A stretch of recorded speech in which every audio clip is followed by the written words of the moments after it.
그 중세 유럽에 이제 콜레라가 한창 유행할 때 이런 이야기를 많이 이제 주고받았다라고 해요. 이제 한 농부가 이제 마차를 몰고 성을 향해서 가고 있었는데 갑자기 어느 부인이 마차를 세웁니다. 성까지 태워달라는 거죠. 그 부인을 태우고 이제 농부가 가다가 무언가 분위기가 조금 이상한 겁니다. 그 부인이 계속해서 소름 끼치는 묘한 웃음을 흘리고 있는 것이었어요. 그래서 농부가 물었습니다. 부인은 누구십니까? 부인이 대답합니다. 나는 콜레라 여사요. 아니 왜 마차에 타셨습니까? 저 성에 있는 사람들을 죽이러 가기 위해서입니다. 농부가 깜짝 놀라서 그렇다면 나는 부인을 태워줄 수가 없으니 여기서 내리셔야 됩니다. 나는 당신을 태워줄 수 없습니다. 어떻게 죽이러 가는 사람을 태울 수 있습니까? 그러자 콜레라 부인이 이야기하죠. 날 태워주지 않으면 나는 당신부터 죽이겠소. 그래서 마지못해 이제 태우고 가는데 가면서 이제 농부가 그렇죠. 그 콜레라 부인에게 한 가지 제안을 했답니다. 그럼 내가 이제 성까지 태워줄 테니까 제발 그곳에 가서 5명만 그렇게 죽이기로 약조하십시다. 그러자 콜레라 부인이 그렇게 하겠다고 5명만 죽이겠다고 그렇게 약조하고 이제 성에 도착을 했습니다. 그런데 성에 도착하니까 이게 웬 말입니까? 그 성 앞에 1,000구가 넘는 시체가 쓰러져 있더라는 겁니다. 농부가 화가 났죠. 아니 부인, 이 약속이 틀리지 않소. 5명만 죽이기로 했는데 이게 웬 시체들이요? 콜레라 부인이 이렇게 대답했답니다. 나는 아직 한 사람도 죽이지 않았소. 그럼 도대체 저 사람들은 무엇이란 말입니까? 저 사람들은 내가 온다는 말을 듣고 질에 겁을 먹고 죽은 사람들이요. 예. 염려가 우리에게 와서 우리를 불안케 하고 우리를 두렵게 해서 결국 그 사람을 사망에 이르게 한다는 그런 하나의 이야기입니다. 실제 염려가 우리에게 많은 두려움을 주어요. 염려를 주어서 우리로 하여금 그야말로 마음과 몸과 정신을 쇠약하게 만드는 건 분명합니다. 성경도 그 이야기를 하고 있죠. 잠언 17장 22절 말씀을 보니까요. 어떻게 이야기합니까? 마음의 즐거움은 양약이라도 심령의 근심은 뼈를 마르게 한다. 그러니까 염려 근심은 분명 우리를 약하게 죽게 만드는 건 분명합니다. 예. 오늘 말씀은요. 그럼 이런 염려에 대해서 우리가 어떤 태도를 취해야 할 것인가? 그걸 이제 가르쳐 주고 있어요. 많은 사람들은 염려가 일어나면 자연스럽게 염려에 빠져요. 그런데 오늘 말씀 보니까 우리 보고 뭘 하지 말래요? 염려하지 말래요. 한두 개 염려하지 말라는 것이 아니라 아무 것에도 염려하지 말라고 합니다. 이 말은 권유형이 아니고 똑같은 명령형입니다. 그리스도인은 절대로 뭘 해서는 안 된다는 거예요. 염려해서는 안 된다는 말인데요. 이제 마음속에 약간의 의문이 들어요. 아니 염려는 내 마음에서 일어나는데 아니 내 마음에서 일어나는 이 염려를 내가 어떻게 제어한다는 말인가? 바깥에 무언가 상황에서 사건으로 일어나면 뭐 어떻게 할 수 있는지 모르지만 아니 마음에서 자연스럽게 염려가 일어나는데 그 마음에서 일어나는 염려를 내가 어떻게 마음대로 할 수 있냐? 사람들은 그렇게 생각하죠. 또 사람들은요 이 염려를 상황의 문제로 받아들여서 아니 상황이 힘들어서 염려를 하는데 상황이 바뀌지 않는데 어떻게 우리가 염려를 멈추게 할 수가 있느냐? 힘들고 어려운 상황 당연히 우리가 염려하는 게 당연하지 않느냐? 우리는 염려에 대해서 늘 그런 태도를 가지고 있어요. 그래서 염려가 오면 상황이 종결될 때까지 마음속에서 염려가 지워질 때까지 그냥 염려에 푹 빠져서 살아갈 때가 상당히 많이 있습니다.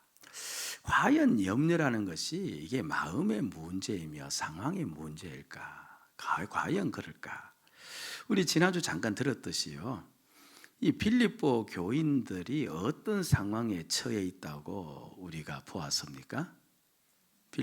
극한 가난이에요. 끼니조차 이어갈 수 없는 가난입니다. 그리고 사람들로부터 핍박을 받고 있었어요. 직장에서 언제 믿지 않는 사람들로부터 쫓겨나갈지 모르는 그런 위태위태한 상황 속에 이들이 처해 있는 겁니다. 아니 끼니조차 이어갈 수 없는 그와 같은 상황, 오늘 먹으면 당장 다음 끼를 걱정해야 될 수밖에 없는 그런 상황, 그리고 핍박 속에서 그렇게 살아가는 그 상황 속에서 우리 그들을 향하여서 아무것도 염려하지 말라고 이야기한다면, 염려는 적어도 상황의 문제는 아니다. 그리고 염려는 적어도 마음의 문제는 아니다는 것을 우리에게 일러주고 있는 거죠. 우리가 한번 속에 새겨 넣어야 됩니다. 따라합시다. 염려는 상황의 문제도 마음의 문제도 아니다. 자, 시작.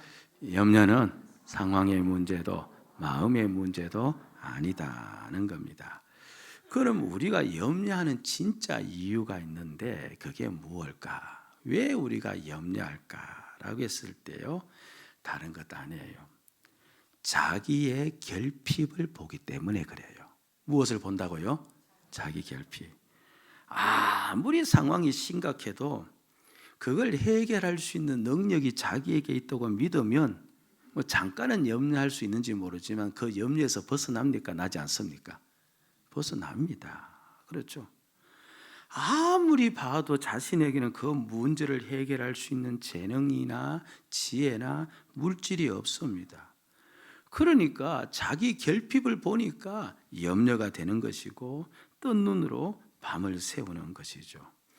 어떤 사람은 염려하지 않으면 그걸 또 비정상으로 여기는 사람이 있어요. 그렇죠? 집안에 문제가 힘든데 남편이 쿨쿨 잠을 잘 잡니다. 그러면 아내가 한마디 쏘아붙이죠. 어떻게 이 상황에서 잠이 오냐고. 이게 무슨 말이에요? 깨어서 같이 염려하자는 거예요.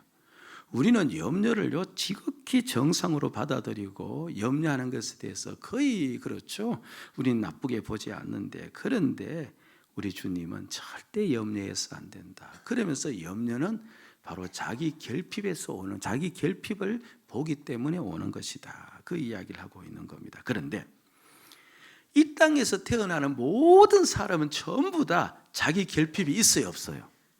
있습니다. 능력이 완전한 자가 어디 있어요? 돈이 완전한 자가 어디 있습니까? 그래서 세상에 태어나는 모든 사람들은 있으나 없으나 재벌 회장도 염려하고 직원들도 염려하고 대통령도 염려하고 그 밑에 있는 공무원들도 염려하고 노인도 염려하고 아이도 염려하고, 사람은 전부 다 염려해요. 다 자기 안에 자기 결핍을 보기 때문에 그렇다는 겁니다. 예. 당연히 예수를 믿는 우리도 이 땅에 육신의 몸을 입고 사람으로 다 태어났기 때문에 우리에게도 무엇이 일어나요? 염려가 일어나요. 나는데, 그런데 이제 오늘 말씀은 그 염려가 일어나도 그리스도인은 염려를 멈춰야 된다는 거예요. 그 염려를 내쫓아야 된다는 거예요. 염려에 절대로 빠져서는 안 된다는 겁니다. 어떠든 간에 그 염려에서 벗어나라는 겁니다. 예? 왜 이렇게 단호하게 이야기를 할까 했을 때요, 한번 생각해 보세요. 결국 염려를 내가 계속 하고 있다는 것은 계속 무엇을 보고 있다는 거예요? 자기의 결핍된 자기를 계속 보고 있는 거예요. 한마디로 누구를 붙들고 있는 겁니까? 자기를 붙들고 있는 거예요. 결국 자기를 붙들고 있다는 말은 자기 속에 결핍을 계속 붙들고 자기를 섬기는 것이거든요. 보세요. 마귀가 아담을 향하여서 유혹을 할 때 너가 어떤 자가 되어라, 너가 하나님 같은 자, 너가 주인이 되어서 살아라, 그 말을 했거든요. 결국 아담이 그 유혹에 넘어가서 죄를 짓지 않습니까? 그럼 계속해서 내가 자기를 붙들고 내가 그 자기에 휘둘려서 자기 결핍을 보고 그렇게 산다면은, 그럼 결국은 나는 누구의 뜻대로 살아가고 있는 거예요? 예, 누구 뜻대로 살아가고 있는 겁니까? 마귀 뜻대로 살아가고 있는 겁니다. 마귀는 끊임없이 우리를 자기를 붙잡고 살도록 그렇게 만들거든요. 그래서 베드로전서 5장 7절을 보면 이렇게 이야기를 해요. 익숙한 구절인데 너희 염려를 다 주께 맡기라. 이는 그가 너희를 돌보심이. 자, 그렇게 맡긴다는 말은 아랜다는 말이에요. 자, 그렇게 이야기한 다음에 저 말씀 자 기억하고 그다음 8절 말씀을 한번 보세요. 같이 한번 읽읍시다. 시작. 근심하라, 깨어라. 너희 대적 마귀가 우는 사자같이 두루다니며 삼킬 자를. 자, 각기 자신의 출신 초등학교의 명예를 걸고 이제 국어 실력 테스트합니다. 저기서 대적 마귀가 우는 사자같이 두루다니며 삼킬 자를 찾는데 근심하라, 깨어라. 근신하라, 깨어라 하지 않습니까? 그러니까 깨어 있지 않는 자는 어떤 자를 가리키는 말이란 말이에요.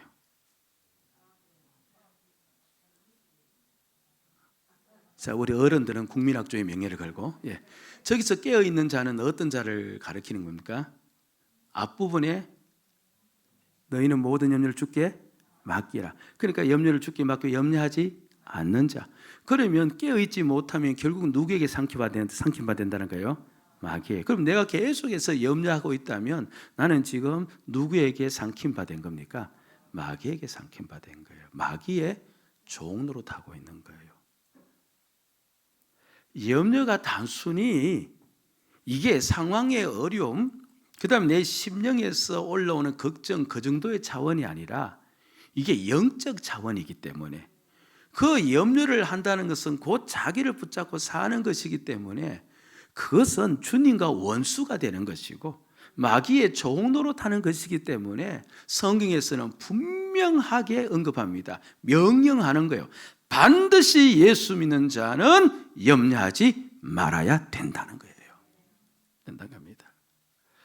그 제인이라는 이제 스코틀랜드의 학자가 있더만요. 이분이 이제 기도의 사람이고 아이들을 가르치는, 학생들을 가르치는 교수이다 보니까 이제 많은 학생들이 둘러싸여서 그렇게 살아가는데 학생들이 그를 보면서 평강의 사람이라는 별명을 붙여주었다요. 그를 보면요, 매일 천국에 갔다 온 사람처럼 그의 모습 속에 기쁨과 평강이 넘쳐났다. 그렇게 이야기를 합니다. 이제 그런 그가요, 제인이라는 그 학자가 이런 말을 했더구만요. 평강이란 깃발과 같은 것이다. 성의 키가 걸려 있다는 것은 왕이 성 안에 있다는 것을 드러내는 것이다. 그리스도인에게 평강은 그 안에 하나님이 계시다는 증거다. 반대로 바꾸어서 만약 그 심령이 계속 걱정하고 염려에 빠져 있다는 것은 그는 지금 누구에 빠져 있다는 것이다? 마귀에게 빠져 있다는 것이다 하는 것을 드러내는 그와 같은 깃발이라는 거예요. 목사가 계속 염려하고 있으면요, 그는 지금 마귀의 종노릇하고 있는 겁니다.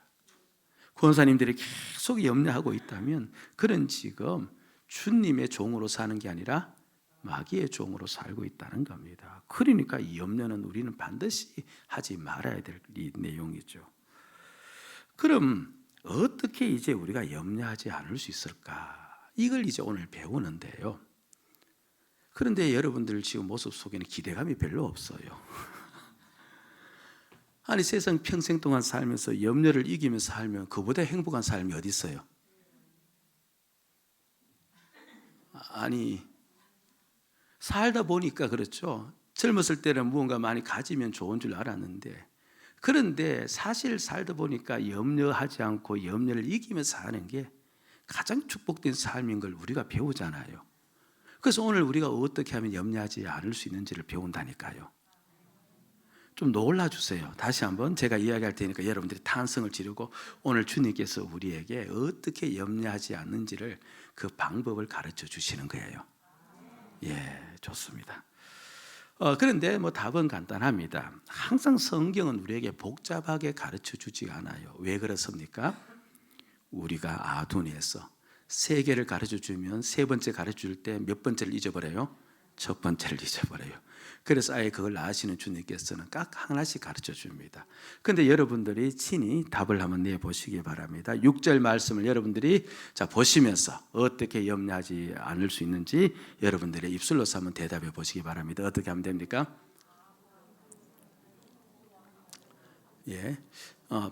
얼핏 보니까 뭘 해야 된다는 거예요?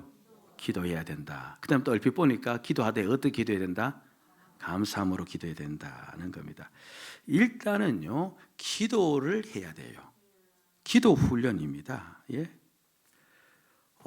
여러분들이요, 그분이 염려하고 사는지 안 사는지는 사실은 그분의 삶 속으로 들어가지 않아도 압니다. 무엇을 보면 알 수 있습니까? 기도하는지 안 하는지 보면 압니다. 기도하지 않으면요, 그분은 필경 염려가 오면 염려에 빠져서 사는 자임을 뻔히 알 수가 있어요. 그런데 이제 많이 기도하시는 분들 있지 않습니까? 새벽에도 열심히 기도하고 한참 많이 기도하시는 분이 계시는데, 오늘 이 말씀을 들으면 마음속에 이제 의문이 떠올라요. 아니, 나는 기도를 많이 하는데 나도 염려를 많이 하는 거, 이거 이상하지 않냐?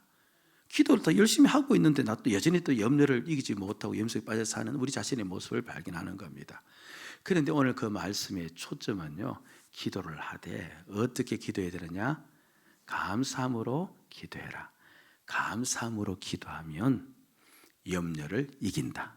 염려를 내쫓는다. 너희 심령 속에는 하나님의 평강이 임한다. 어떻게 기도하라? 감사함으로 기도하라. 기도할 수 있는데 왜 걱정하십니까? 기도하면서 왜 염려하십니까? 주님 앞에 무릎 꿇고 간구해 보세요. 마음을 정결하게 뜻을 다하여 기도할 수 있는데 왜 걱정하십니까? 기도하면서 왜 염려하십니까? 아멘. 기도하는데 어떻게 기도하라? 감사함으로 기도하라는 겁니다. 이제 저희 집 그렇죠, 좀 조심스럽지만 셋째 아이를 가르치는 이제 레슨 선생님이 계시는데요. 이제 그분이 이제 자신에게 배운 한 학생이 이제 그 학생이 원하는 대학에 이제 들어갔거든요. 그래서 이제 그 학생이 어떻게 해서 자기가 원하는 대학에 들어갔는지를 이제 우리 아이에게 이야기한 거죠. 동기부여를 하기 위해서. 그 아이가 어떻게 해서 그렇죠, 그렇게 악기를 잘 연주해서 대학에 들어갔느냐 했을 때, 그 아이가 이제 일주일에 한 번 이제 그 선생님에게 배우러 온대요. 뭐 대부분 다 그렇죠. 일주일에 한 번 배우러 오는데, 그때 선생님이 이제 그 아이가 잘못된 것을 이제 이야기를 한대요. 그렇죠. 지적을 한답니다. 그러면 그 아이는 이제 일주일 동안 집에 가서 뭘 하는 거예요? 고쳐야 될 것을 열심히 고쳐왔답니다. 다른 거 한 게 없대요. 선생님이 그냥 레슨 때 이거 잘못했다라고 지적하고 고쳐야 될 거 가르쳐 주면 일주일 동안 열심히 고쳐오고, 그렇게 살다 보니까, 그렇게 레슨을 받다 보니까 그렇죠, 자기가 원하는 대학에 들어갈 수 있더라. 뭐 특별하게 할 거 없다. 그냥 지적해 준 것 일주일 동안 열심히 고쳐만 오면 된다. 이 이야기입니다. 여러분, 그래요. 우리가 지난주에요, 주 안에서 기뻐해야 된다라고 하는데, 우리가 늘 주님 안에서 기뻐할 수 있거든요. 그럼 우리가 무슨 훈련을 해야 돼요? 주 안에 있는 훈련을 해야 돼요. 주 안에 있는 훈련을. 다툼이 일어날 때 예수 마음을 품으면 화목이 일어난다 하잖아요. 그럼 무슨 훈련을 해야 돼요? 예수 마음 품는 훈련을 해야 돼요. 경건의 훈련이에요. 오늘 분명히 염려를 우리가 중단시킬 수 있다고 하거든요. 감사함으로 기도하면. 그럼 우리가 뭘 하면 돼요? 감사함으로 기도하는 훈련을 하면 되는 거예요. 여러분, 우리가 그렇게 해서 들었던 주일 말씀 붙잡고 제발 문을 열고 나가면서 반납하지 마시고요, 그 말씀을 붙잡고 일주일 동안 훈련하는 겁니다. 훈련하여 그렇게 살면요, 얼마나 부유한 삶을 사는지 몰라요. 여러분들, 화목한 삶이 내 삶 가운데 펼쳐지고, 내 삶 가운데 기쁨의 삶이 펼쳐지고, 내 삶 가운데 염려가 그렇죠 약해지는 그런 삶을 사는 거, 이거 어마어마한 삶 아니에요? 아니, 이 땅에서 그렇게 살아가는 자가 잘 있어요? 없잖아요. 초월적인 삶이에요. 풍성한 삶이에요. 이걸 일주일 동안 우리가 나가서 훈련하고, 그리고 다음 주에 와서 또 말씀 듣고 또 그렇게 훈련하면요, 저와 여러분들 주 안에서 그야말로 복된 삶을 살 수 있는 줄로 믿습니다. 아멘. 그러니까 감사함으로 이제 기도하는 것, 이번 주간 훈련 상임을 믿고 그렇게 해야 되는데, 그럼 이제 구체적으로 감사함으로 기도하는 것은 어떻게 하는 것일까? 이제 이걸 우리가 잠깐 배워야 돼요. 여기에 대한 좋은 예를 이제 예수님께서 보여주셨는데요. 오병이어의 기적 이야기예요. 보세요. 이제 많은 사람들이 이제 예수님께 나왔죠. 아침 일찍부터 예수님을 따라다닌 겁니다. 그러면서 늦은 오후가 된 거예요. 그런데 사람들이 돌아가면 좋은데 돌아가지를 않습니다. 계속 예수님에게 있는 겁니다. 아침 일찍 나왔기 때문에 아침도 못 먹은 분이 있을 것이고, 점심은 벌써 못 먹었고, 그런데 지금 또 자기를 떠나지 않고 있으니까 굶고 있는 겁니다. 뭐 굶고 있는 것은 또 그렇다고 치더라도 이제 이들이 또 저녁에 오기 전에 어떻게 돼요? 돌아가야 되는 거예요. 그런데 바로 옆에 집이 있는 것이 아니고 또 먼 길을 돌아가야 됩니다. 그러다 뭐 허기져서 지칠 수도 있고, 또 허기져서 그렇죠 고날 수도 있고, 많이 불쌍한 거죠. 그래서 예수님께서 저들을 먹여야 되겠다 생각해서 제자들을 부릅니다. 제자들 불러서 이리 오너라. 너희들이 저 사람들에게 다 먹을 것을 좀 주었으면 좋겠다, 그렇게 이야기하죠. 예수님이 얘들아, 너희들이 저 사람들에게 먹을 것을 주어라. 그 말이 떨어지자마자 제자들은 무엇을 보았을까요? 무엇을 보았을까요? 일단 자기들의 돈을 본 거예요. 우리가 저 사람들을 먹이려면 빵을 사야 되는데 빵 살 돈이 있냐? 딱 보니까 말이 안 되죠. 5천 명 이상이 되는 돈이 그들에게 어떻게 있겠습니까? 그래서 당장에 그들의 입에서 주님께 그렇죠 이제 반발합니다. 주님, 우리에게 돈이 200데나리온이 있어야 저 사람들 먹이는데 우리는 그 돈이 없습니다. 그 돈이 없습니다. 그러니까 자기 속에 있는 결핍을 보고 염려를 하는 겁니다. 그 다음에 또 무엇을 보느냐 하니까, 그럼 돈이 없더라도 빵이라도 좀 남은 게 있으면 좋은데, 그래서 자기들 속에 남은 빵이 있는가 열심히 본 겁니다. 보니까 물론 복음서마다 약간 다르게 기록되었지만 그렇죠, 누가복음 보니까 자기들에게 먹을 것이 있는 거예요. 그런데 먹을 것이라고는 뭡니까? 은한 소년이 갖다 준 도시락 하나, 물고기 5, 그 보리떡 5개, 물고기 2마리. 여기서 물고기는 멸치보다 조금 더 큰 것이라 제가 이야기했죠. 그 도시락 하나가 달랑이 있습니다. 그걸 보니까 이게 됩니까 안 됩니까? 말이 안 되는. 그러니까 제자들은 자기 결핍을 보면서 어찌할 바를 모르고 염려 속에 빠져버린 겁니다. 그때 이제 주님께서 이제 이렇게 하셨어요. 잘 한번 보시기 바랍니다. 누가복음 9장 16절 말씀인데, 같이 한번 읽읍시다. 시작. 예수께서 떡 5개와 물고기 2마리를 가지사 하늘을 우러러 축사하시고 떼어 제자들에게 주어 무리에게 나누어 주게 하시니, 자막을 계속해 집중해서 보시기 바랍니다. 그러니까 예수님, 제자들은 우리에게는 이것밖에 없습니다. 이것 가지고 무슨 소용이 있습니까? 라고 하는 도시락 하나. 그 도시락 하나를 누가 가진 겁니까? 예수님이 가지신 겁니다. 그런데 예수님이 그 부족한 도시락을 손에 쥐고 예수님이 바라본 것은 어디예요? 하늘이에요. 도시락을 바라보지 않았어요. 하늘을 바라보았어요. 그럼 예수님의 눈이 허공을 향하여서 허공을 응시했다는 말인가? 그 말 아니죠. 하늘을 바라보았다는 말은 누구를 바라보았단 말이에요?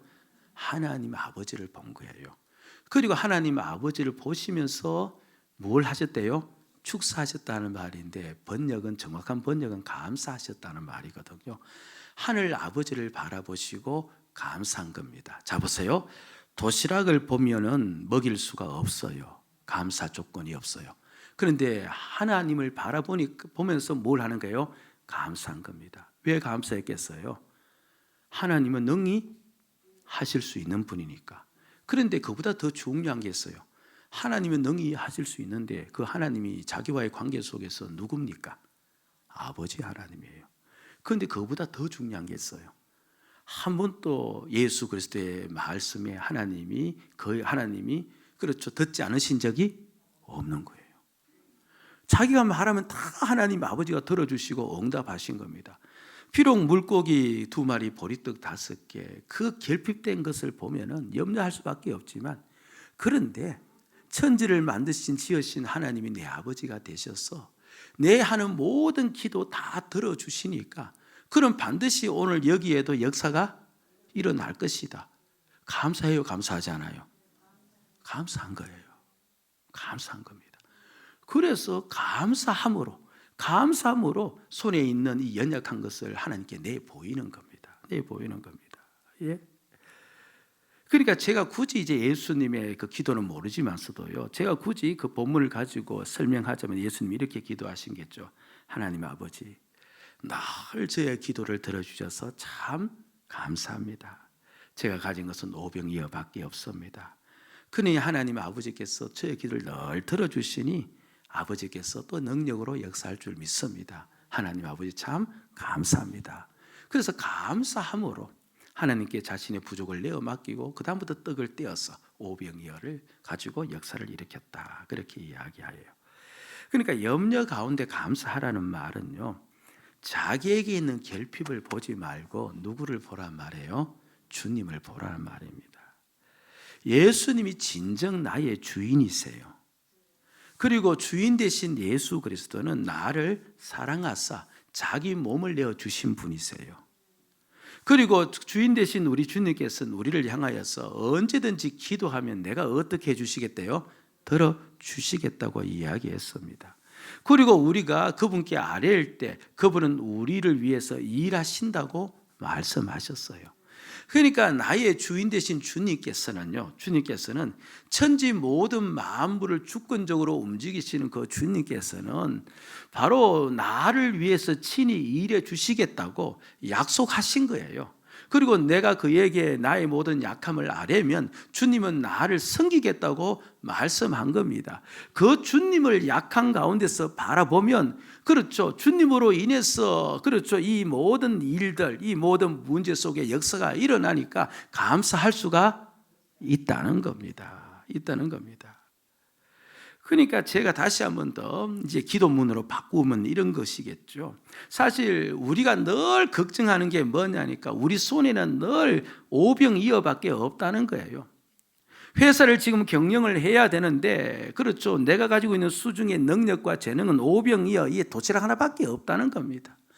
그리고 내가 무언가 우리 삶을 안정적으로 이끌어 가야 되는데, 그런데 나에게 있는 것은 오병이어, 이것밖에 없다는 거예요.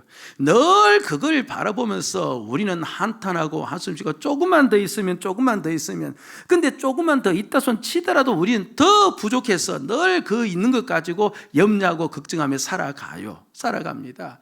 미국 최대 부자 카네기라는 그분에게 한 기자가 물었다죠. 그렇죠, 지금 당신에게 한 가지 소원이 있다면 무슨 소원이 있습니까? 라고 물으니까 카네기가 이야기했다죠. 조금만 더.